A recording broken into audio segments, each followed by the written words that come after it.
ഈ ഒരു കാര്യം മനസ്സിലാക്കിയിട്ടില്ലെങ്കിൽ ലോ ഓഫ് അട്രാക്ഷൻ നിങ്ങളെ ചതിക്കും. ഇല്ലെങ്കിൽ സിമ്പിളായിട്ട് പറയുകയാണെങ്കിൽ ഞാൻ നിങ്ങളെ ചതിക്കുന്ന പോലെ നിങ്ങൾ ഫീൽ ചെയ്തേക്കാം. എന്താണ് ആ കാര്യം എന്നല്ലേ, നമ്മുടെ ചാനലിലൂടെയും അല്ലെങ്കിൽ മറ്റ് ചാനലുകളിലൂടെയും കുറേ ലോ ഓഫ് അട്രാക്ഷൻ്റെ ടെക്നിക്സും കാര്യങ്ങളെല്ലാം തന്നെ നമ്മൾ പറയുന്നുണ്ട്. അതിലൂടെ തന്നെ കുറേ പേരുടെ ലൈഫിൽ മാറ്റമുണ്ട്. എന്നാൽ നമ്മൾ മനസ്സിലാക്കേണ്ട ഒരു കാര്യം എന്ന് വെച്ച് കഴിഞ്ഞാൽ law of attraction, mind power അല്ലെങ്കിൽ ഇതേപോലുള്ള മോട്ടിവേഷൻ വീഡിയോസ് എല്ലാം തന്നെ നമ്മളെ മെൻ്റലി പ്രിപ്പറേഷൻ ചെയ്യിക്കുകയാണ്, അല്ലെങ്കിൽ മാനസികമായിട്ടുള്ള കർമ്മമാണ് നമ്മൾ ചെയ്യുന്നത്. ഉദാഹരണത്തിന് കൃത്യമായ രീതിയിൽ എങ്ങനെ മനസ്സിനെ നിയന്ത്രിക്കണം, അല്ലെങ്കിൽ മെഡിറ്റേഷൻ എന്നൊക്കെ പറയുന്ന എല്ലാം തന്നെ ഇന്നർ വർക്കാണ്. ഈ ഇന്നർ വർക്ക് കൊണ്ട് മാത്രം കാര്യമുണ്ടാവും, അല്ല, ഔട്ട്ഡോർ വർക്ക് ചെയ്യേണ്ടതായിട്ടുണ്ട്. ഒരു ഉദാഹരണം ഞാൻ എല്ലാ വീഡിയോസിലും പറയുന്ന കാര്യമുണ്ട്. ഇപ്പോൾ ലോ ഓഫ് അട്രാക്ഷൻ ഉപയോഗിച്ച് എന്തെങ്കിലും പണത്തെ നേടാൻ പറ്റുമെങ്കിൽ, അല്ലെങ്കിൽ വെറുതെ ഇരുന്നിട്ട് ഒരു അഫർമേഷനോ സ്വിച്ച് ബോർഡോ പറഞ്ഞു കഴിഞ്ഞാൽ എൻ്റെ ലൈഫിൽ മിറാക്കിൾസ് മാത്രം സംഭവിക്കുമെങ്കിൽ ഞാൻ എന്തിനാണ് വീഡിയോസ് കണ്ടക്ട് ചെയ്യുന്നത്? നമ്മളെ മറ്റ് ബിസിനസ്സുകൾ അല്ലെങ്കിൽ എൻ്റെ മറ്റ് ബിസിനസ്സുകൾ ഞാൻ ചെയ്യുന്നത് എന്തിനാണ്? ഇതേപോലെ കൺസൾട്ടേഷൻ, മറ്റ് കോഴ്സുകൾ എന്തിനാണ് ഞാൻ ചെയ്യുന്നത്?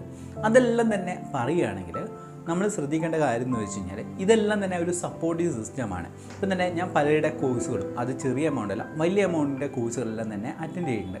അതിൽ തന്നെ എനിക്ക് പലതിൽ നിന്ന് റിസൾട്ട് കിട്ടിയിട്ടില്ല. അതായത് ഞാൻ എന്ത് ചെയ്യുകയാണ്, അത് ഓരോ കാര്യങ്ങളും എൻ്റെ ലൈഫിൽ അപ്ലൈ ചെയ്തിട്ട് ഞാൻ എൻ്റെ ലൈഫിൽ നിന്ന് പഠിച്ച കാര്യങ്ങളാണ് ഈ വീഡിയോയിലൂടെ പറയുന്നത്. നിങ്ങൾ എന്ത് ചെയ്യണം, ഈ വീഡിയോയിലൂടെ പറയുന്ന കാര്യങ്ങൾ നിങ്ങൾ ലൈഫിന് അപ്ലൈ ചെയ്ത് നോക്കുക. എന്നിട്ട് നിങ്ങൾക്ക് അതിൻ്റെ റിസൾട്ട് കിട്ടുമോ എന്ന രീതിയിൽ ചെക്ക് ചെയ്യാം. പിന്നെ ഏറ്റവും ശ്രദ്ധിക്കേണ്ട കാര്യം എന്ന് വെച്ച് കഴിഞ്ഞാൽ നമ്മൾ ഈ ലോ ഓഫ് അട്രാക്ഷൻ്റെ ഓരോ ടെക്നിക്കുകളും പ്രാക്ടീസ് ചെയ്യുന്ന സമയത്ത് നമ്മളുടെ പൂർണ്ണ വിശ്വാസം വേണം.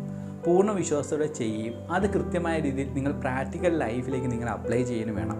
ഉദാഹരണത്തിന് പണം വേണമെന്ന് ആഗ്രഹിക്കുന്ന ഒരു വ്യക്തിയെ സംബന്ധിച്ചിടത്തോളം കുറച്ച് അഫർമേഷനോ അല്ലെങ്കിൽ സ്വിച്ച് ബോർഡോ മെഡിറ്റേഷനോ കാര്യങ്ങൾ ചെയ്യുകയാണെങ്കിൽ അതിൻ്റെ ഓപ്പർച്യൂണിറ്റീസാണ് നിങ്ങളെ അട്രാക്റ്റ് ചെയ്യുക. നിങ്ങൾ ബിസിനസ്സിലേക്കുള്ള അല്ലെങ്കിൽ നിങ്ങളുടെ ജോലിയിലേക്കുള്ള വ്യക്തികളെ അല്ലെങ്കിൽ പണത്തെ നിങ്ങളിലേക്ക് വരുന്നതാണ്. അതിനനുസരിച്ച് നിങ്ങൾ വർക്ക് ചെയ്യാനും ശ്രമിക്കണം. ഉദാഹരണത്തിന് നിങ്ങളൊരു നല്ലൊരു ബിസിനസ്സുകാരനാണെങ്കിൽ ഈ ലോ ഓഫ് അട്രാക്ഷൻ, മാനിഫെസ്റ്റേഷൻ അല്ലെങ്കിൽ NLP, TA എന്ന് പറയുന്ന ടെക്നിക്സും കാര്യങ്ങളെല്ലാം തന്നെ, ഇതേപോലെ EFT എന്ന് പറയുന്ന ടെക്നിക്സ് എല്ലാം തന്നെ ഉപയോഗിക്കുകയാണെങ്കിൽ നിങ്ങളുടെ മാനസിക തലത്തിൽ മാറ്റം വരും. അത് നിങ്ങളുടെ പെരുമാറ്റത്തിൽ നിങ്ങൾക്ക് കൊണ്ടുവരാൻ സാധിക്കുന്നതാണ്. ഉദാഹരണത്തിന് നിങ്ങൾക്ക് അപകർഷബോധമുള്ള വ്യക്തിയാണെങ്കിൽ നിങ്ങൾ പോസിറ്റീവായിട്ടിരുന്ന് നിങ്ങളൊരു വ്യക്തിയെ സംസാരിക്കുന്ന സമയത്ത് ചിരിച്ചുകൊണ്ട് സംസാരിക്കാൻ പറ്റും. അവരുമായിട്ട് നല്ലൊരു കമ്മ്യൂണിക്കേഷൻ ഉണ്ടാക്കിയെടുക്കാൻ നിങ്ങൾക്ക് സാധിക്കുന്നതാണ്. അതാണ് മാനിഫെസ്റ്റേഷൻ എന്ന് പറയുന്നത്. അല്ലാതെ കുറച്ച് അഫർമേഷനോ സ്വിച്ച് ബോർഡ്സോ മാത്രം ഉപയോഗിച്ച് കഴിഞ്ഞാൽ നിങ്ങൾക്ക് 100% റിസൾട്ട് കിട്ടില്ല. മറ്റൊരു കാര്യം ശ്രദ്ധിക്കേണ്ടതെന്ന് വെച്ച് കഴിഞ്ഞാൽ ഇതൊരു കാര്യം നേടാൻ വേണ്ടിയിട്ടുള്ള ഒരു ടെക്നിക്കായിട്ട് മാത്രം നിങ്ങൾ കരുതരുത്. അല്ലെങ്കിൽ നല്ലൊരു ഹാബിറ്റ് ക്രിയേഷനാണ് നിങ്ങൾ ശ്രദ്ധിക്കേണ്ടത്. നിങ്ങളുടെ ജോലി, നിങ്ങളുടെ ഫാമിലി ടൈം അനുസരിച്ച് നിങ്ങൾ നല്ലൊരു ഹാബിറ്റ്, ഗ്രാറ്റിറ്റ്യൂഡ്, മെഡിറ്റേഷൻ, യോഗ, അതോടൊപ്പം തന്നെ പ്രൊഡക്റ്റീവായിട്ടുള്ള ടു ഡു ലിസ്റ്റ് എന്നിവയെല്ലാം തന്നെ നിർമ്മിച്ചിട്ട് നിങ്ങളുടെ ലൈഫിനെ ഷിഫ്റ്റ് ചെയ്യാൻ വേണ്ടിയിട്ട് ശ്രമിക്കുക. എന്നാൽ മാത്രമേ നിങ്ങൾ ആഗ്രഹിക്കുന്ന ഒരു ജീവിതത്തിലേക്ക് നിങ്ങൾക്ക് എത്താൻ സാധിക്കുകയുള്ളൂ. ലോകത്ത് വിജയിച്ചിട്ടുള്ള പലരും ലോ ഓഫ് അട്രാക്ഷൻ അറിഞ്ഞോ അറിയാതെയാണ് ഉപയോഗിക്കുന്നത്. അന്നേരം ചില ആൾക്കാർ കോൺഷ്യസ് ആയിട്ട് ഉപയോഗിക്കുന്നുണ്ട്, അവരെ വീഡിയോസ് മാത്രമാണ് കാണുന്നത്. എന്നാൽ ചിലരുടെ അല്ലെങ്കിൽ വലിയ സക്സസ് ആയിട്ടുള്ള ആൾക്കാരെയും തന്നെ വീഡിയോസ് കാണാത്തതിൻ്റെ കാരണം അവരുടെ മാനിഫെസ്റ്റേഷൻ എന്ന് വെച്ച് കഴിഞ്ഞാൽ അവരെ ഹാബിറ്റാണ്. കറക്റ്റായിട്ടുള്ള ഒരു ഹാബിറ്റിലൂടെയാണ് അവർ പോകുന്നത്. അതിനുകൊണ്ടാണ് അവർക്ക് വലിയ റിസൾട്ടും അവർക്ക് കിട്ടുന്നത്.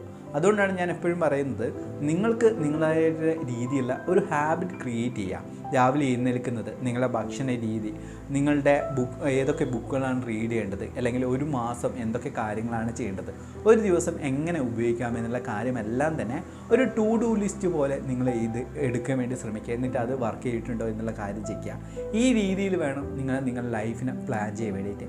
എന്നാൽ മാത്രമേ നിങ്ങൾക്ക് റിസൾട്ട് കിട്ടുകയുള്ളൂ. പലരും എന്ത് ചെയ്യും, ലോ ഓഫ് അട്രാക്ഷൻ ഒരു ടെക്നിക്ക് അപ്ലൈ ചെയ്തിട്ട് റിസൾട്ട് കിട്ടിക്കഴിഞ്ഞാൽ പിന്നെ അതെല്ലാം വിട്ടേക്കും. പിന്നെ നിങ്ങളൊരു എന്ത് ചെയ്യും, നിങ്ങൾക്ക് തോന്നുന്ന പോലെ ജീവിതം നയിക്കും, അല്ലെങ്കിൽ എന്തെങ്കിലും രീതിയിൽ നയിക്കും. അതുകൊണ്ട് നിങ്ങൾക്ക് ആ റിസൾട്ട് കിട്ടില്ല. മുന്നേ ഉദ്ദേശിച്ച റിസൾട്ട് ചിലപ്പം കൈവിട്ട് പോയേക്കാം. എന്നാൽ നമ്മളെ വൈബ്രേഷൻ തലത്തെ ഉയർത്തണമെങ്കിൽ കൃത്യമായ രീതിയിൽ ഹാബിറ്റ് ക്രിയേറ്റ് ചെയ്താൽ മാത്രമേ നിങ്ങൾക്ക് റിസൾട്ട് കിട്ടുകയുള്ളൂ. അതുകൊണ്ട് എല്ലാവരും തന്നെ ഈ വീഡിയോയിൽ പറയുന്ന കാര്യങ്ങളെല്ലാം തന്നെ കൃത്യമായ രീതിയിൽ അപ്ലൈ ചെയ്തിട്ട് നിങ്ങളുടെ ജീവിതത്തിൽ വലിയ വലിയ ഉയർച്ചയുണ്ടാകണമെന്ന് പ്രാർത്ഥിക്കുന്നു. Thank you so much.